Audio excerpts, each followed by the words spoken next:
L'émission Les Traits de Québec est toujours en cours sur les ondes de Nouveau. On a rencontré le dernier éliminé, Axel Royer-Gagné. Il nous raconte son expérience.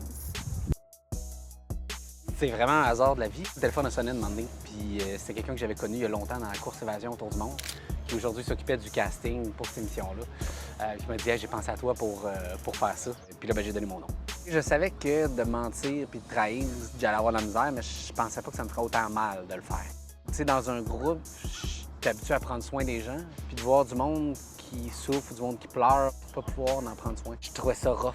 J'ai l'impression que c'est la réalité, là. Tu sais, si tu meurs, c'est comme tu meurs, là, tu sais. Ou si t'es banni, c'est genre le rejet de tout le groupe, là. Tu veux pas vivre ça. Puis t'as pas de deuxième chance, t'as pas de deuxième take, là. Tout ce qui se passe, c'est là, c'est on cam. J'avais pas le choix de faire semblant de pas savoir c'est qui avait été tué la nuit. J'avais pas le choix de mentir au monde quand les gens me regardent. Intérieurement, c'était un dilemme puis un combat phénoménal. Pour acter, j'avais pas le choix que l'émotion soit réelle. Fait que j'étais allé chercher dans moi plein de moments de ma vie, plus dark ou des fois plus heureux même ou autre. Puis je les ai nourris, genre, j'ai fait genre exploser, là. Ça allait durer comme 8 mois, genre, avant que là, ça sorte.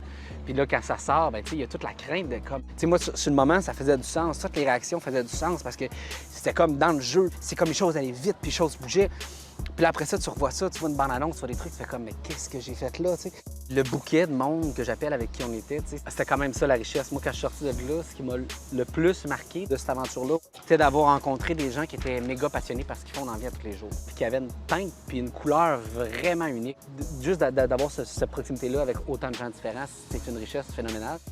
J'étais un traître. Pour lire notre entrevue complète avec Axel Royer-Gagné, le lien est dans la bio.